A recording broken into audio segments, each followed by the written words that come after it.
Joining us is the former Tamil Nadu Chief Minister O. Pannirselvam, who is contesting as an independent candidate from the Ramanathapuram constituency. Sir, ரொம்ப நன்றி. இந்த வாட்டி தேர்தல் களம் எப்படி இருக்கு சார் ராமநாதபுரத்தில்? இந்தியா டுடே நேயர்களுக்கும் வாடிக்கையாளருக்கும் என்னுடைய வாழ்த்துக்களையும் நன்றியும் இந்த நல்ல நேரத்தை தெரிவித்துக் கொள்ள கடமைப்பட்டிருக்கிறேன். தேர்தல் களம் சுறுசுறுப்பாக இருக்கிறது, சுறுசுறுப்படைந்து விட்டது. ராமநாதபுரம் நாடாளுமன்ற தேர்தல் களம் சுறுசுறுப்பாக இயங்கிக் கொண்டிருக்கிறது.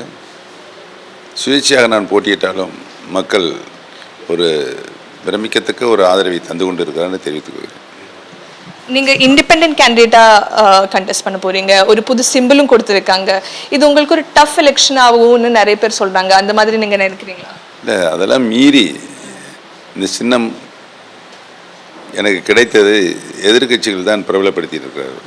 நான் சென்ற இடங்கள்லாம் நான் சொல்வதற்கு முன்னாலே சின்னத்தை சொல்லுகிற ஒரு சூழல், நல்ல சூழல் எழுந்திருக்கிறது. சின்னம் அனைத்து மக்களிடத்திலும் சென்றடைந்திருக்கிறது என்பதை தெரிவித்துக் கொள்கிறேன். நீங்கள் இப்போ எம்எல்ஏ இருக்கீங்க சட்டமன்றத்தில், இப்போ எம்பி எலெக்ஷனில் கண்டெஸ்ட் பண்ண போகிறீங்க. இந்த டிசிஷன் எப்படி வந்தது சார்? நான் நடத்தி கொண்டிருக்கின்ற அனைத்து இந்திய அண்ணா திராவிட முன்னேற்ற கழகத்தினுடைய தொண்டர்கள் உரிமைகளை மீட்கின்ற இயக்கம் தேர்தலில் போட்டியிட வேண்டும் முதலில் முடிவு செய்தோம்.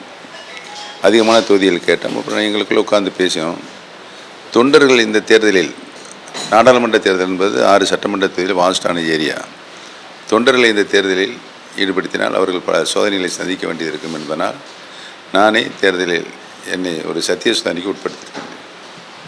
நீங்கள் என்டிஏ கூட்டணியில் இருக்கீங்க. என்டிஏயோட வெற்றி வாய்ப்பு என்ன தமிழ்நாட்டில்? பிஜேபி ரொம்ப கான்ஃபிடென்ட்டாக இருக்காங்க, இந்த வாட்டி ஒரு ஹிஸ்டாரிக் பெர்ஃபார்மன்ஸ் இருக்கும் தமிழ்நாட்டில்னு சொல்கிறாங்க. உறுதியாக இருக்கும். சரித்திரத்தில் பாரதிய ஜனதா கட்சியினுடைய வெற்றி 3ஆம் முறையாக மாண்புமிகு பாரத பிரதமர் அவர்கள் இந்திய திருநாட்டினுடைய பிரதமராக வருவார் என்ற நிலை அனைத்து மக்களுடைய கருத்தாக இருக்கிறது. ஏனென்று சொன்னால் 10 ஆண்டு காலம் ஒரு சிறப்பான ஆட்சியை தந்திருக்கிறார். அனைத்து மக்களுடைய நன்மதிப்பையும் பெற்றிருக்கிறார்.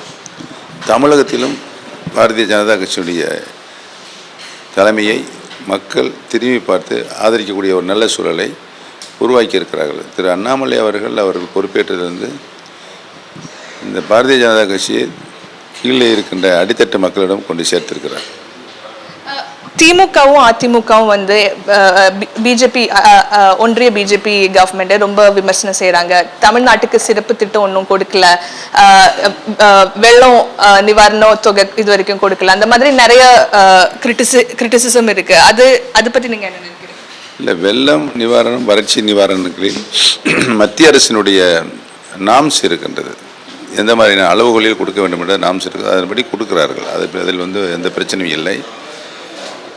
மற்றபடி அவர்கள் அரசியலுக்காண்டி பல பிரச்சனைகளை இழுத்து கொண்டு மத்திய அரசை குற்றம் சாட்டுவதே ஒரு குறிக்கோளாக இருக்கிறார்கள். அது ஒரு ஆரோக்கியமான அரசியலாக நான் நினைக்கிறேன். 2-3 நாள் முன்னாடி பிரதமர் கச்சத்தீவு இஷ்யூ சம்பந்தமா பேசியிருக்காங்க. இந்த மாதிரி காங்கிரஸும் திமுகவும் மக்களை ஏமாத்திட்டாங்க, தமிழ்நாடு மக்களை, மீனவர்களை. அந்த இஷ்யூட ஒரு இம்பாக்ட் இருக்குமா இந்த எலெக்ஷன்ல? இருக்கும், உறுதியாக இருக்கும். ஏன்னு சொன்னால் தமிழகத்தில் 1076 கிலோமீட்டருடைய கடற்கரை பரப்பு இருக்கிறது நிலத்திற்கு. ராமநாதபுரம் மாவட்டத்தில் மட்டும் 70 கிலோமீட்டருடைய பரப்பு இருக்குது. இந்த கச்சத்தீவு பிரச்சனை ராமநாதபுரம் மாவட்டத்திற்குரிய மீனவர்களை வெகுவாக பாதிக்கப்பட்டிருக்கிறார்கள். முன்பெல்லாம் மீனவர்கள் கச்சத்தீவை தாண்டி 2 நாட்டிக் மைல் வரை சென்று மீன்பிடித்து வந்தார்கள்.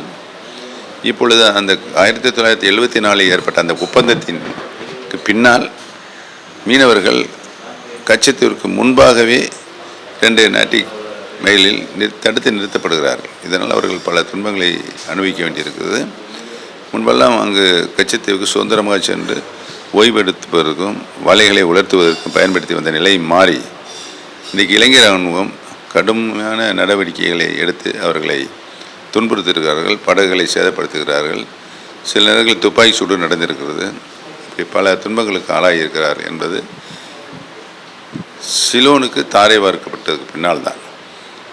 மத்திய அரசும் மாநில அரசும், காங்கிரஸில் ஆண்டு கொண்டிருந்த மத்திய அரசும் திமுக அரசும் மாநிலத்தில் ஆண்டு கொண்டிருந்த நேரத்தில் தான் இந்த கச்சத்தீவை தாரை வார்க்கப்பட்டது. மாண்புமிகு பாரத பிரதமர் அவர்கள் தன்னுடைய ட்விட்டர் பக்கத்தில் ஆதாரங்களை மறைத்து இந்த ஒப்பந்தம் நடந்திருக்கிறது என்ற குற்றச்சாட்டை வைக்கிறார். உண்மைதான். ஏனென்று சொன்னால் நம்முடைய ராமநாதபுரம் ராஜா சேதுபதியினுடைய சொந்த நிலம் அது. அவரில் பரிதான் பட்டாவும் இருக்கிறது.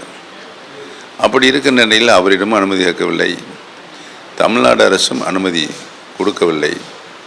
மத்தியில் ஒரு நாட்டினுடைய இடத்தை இன்னொரு நாடுக்கு கொடுக்க என்று சொன்னால் இரு சபைகளிலும் லோக்சபா ராஜ்யசபா இரண்டிலும் தீர்மானம் நிறைவேற்றப்பட வேண்டும். எதையுமே செய்யாமல் அவர்களாகவே ஒரு முடிவை எடுத்திருக்கிறார்கள். அதனால் தமிழகத்தினுடைய மீனவர்கள் பெரிதும் பாதிக்கப்பட்டிருக்கிற சூழல் எழுந்திருக்கிறது. நீங்க என்ன வாக்குறுதி கொடுக்குறீங்க சார் ராமநாதபுரம் மக்களுக்கு? ராமநாதபுரம் மக்களுக்கு கச்சத்தீவை இப்பொழுது மாண்புமிகு பாரத பிரதமர்கள் கையில் எடுத்திருக்கிறார். உறுதியாக அதை மீட்டு மீனவர்களுக்கு தருவார் என்ற வாக்குறுதியை கொடுத்திருக்கிறேன். மேற்கு தொடர்ச்சி மலையிலிருந்து உற்பத்தியாகிற வைகை அணையில் நீரை தேக்கி வைத்து 2 லட்சத்திற்கும் மேற்பட்ட நிலங்களுக்கு அங்கு விவசாய பணிகளுக்கு பயன்படுத்தி போக 5 மாவட்டங்களுக்கும் குடிநீர் பிரச்சனையை தீர்த்து வைக்கிறது. வெள்ள காலங்களில் அந்த ஏற்கனவே இருக்கின்ற பழைய நிலைகளை எல்லாம் பூர்த்தி செய்துவிட்டு மிக அதிகமான நீர் கடலில் கலக்கின்ற ஒரு சூழல் இருக்கிறது. கடலில் கலக்கின்ற வெள்ள காலங்களில் கடலில் கலக்கின்ற வெள்ள நீரை தேக்கி வைத்து செக் டேம் மற்றும் இந்த மாதிரி தடுப்பணைகளை உருவாக்கினால் அங்கே தேங்குகிற நீரை வருடம் முழுவதும் செலுத்துகின்ற ஒரு சூழல் இருக்கும். அதுபோல் மலட்டாறு இந்த மாதிரி ஆறுகள்லாம் அது வந்திருக்கிறது. வெள்ள காலங்களில் அந்த நீரை முறையாக பயன்படுத்தினால் ராமநாதபுரம் மாவட்டத்தில் இருக்கின்ற மக்களுக்கு குடிநீர் பிரச்சனை தீர்த்து வைக்கப்படுகிற ஒரு நல்ல சூழல் ஏற்படும். இப்போ என்டியோட கேண்டிடேட் லிஸ்ட் பார்த்தீங்கன்னா அதில் ரொம்ப நிறைய மூத்த தலைவர்கள் இருக்காங்க கேண்டிடேட்ஸா. ஆனால் அதிமுக கேண்டிடேட் லிஸ்ட்ல யாருமே ஒரு சீனியர் லீடரா இல்லை. அது ஏன்னு நினைக்கிறீங்க? அது அவரைத்தான் கேட்கணும். அதாவது சர்வாதிகாரியின் உச்சநிலைக்கு கொண்டு போய் கட்சியை கைப்பற்றி வைத்திருக்கிற எடப்பாடி பழனிசாமியில் அந்த கேள்வி கேளுங்க. ஆனால் அதிமுக என்டிஏ கூட்டணி ஒரு துரோக கூட்டணின்னு சொல்றாங்க. அது யார் சொல்றது? அதிமுக சொல்றாங்க. அது கரெக்டா? ஒரு எடப்பாடி பழனிசாமி சொல்லுவதை மக்கள் எதுவுமே ஏற்றுக்கொள்வதில்லை. அவர் இப்போ அரசியலேருந்து சீன் அவுட் ஆகிட்டார். ஏன்னா ஒரு மிகப்பெரிய இயக்கத்தை படு பாதாளத்தில் தள்ளிவிட்டு அவர் எந்த அரசியல் பேசினாலும் மக்களுக்கு எடுபடாது. ஒரு லாஸ்ட் கொஸ்டின் சார், இந்த வாட்டி உங்களோட அதே நேம்ல 4 பேர் நிற்கிறாங்க. அது ஒரு சேலஞ்சா இருக்குமா? அது ஒரு கஷ்டமா இருக்கும்? ஒரு அரசியல் இயக்கங்களை நடத்தி கொண்டிருப்பவர்கள் அரசியல் ரீதியான நடவடிக்கைகளை எடுக்க வேண்டும்.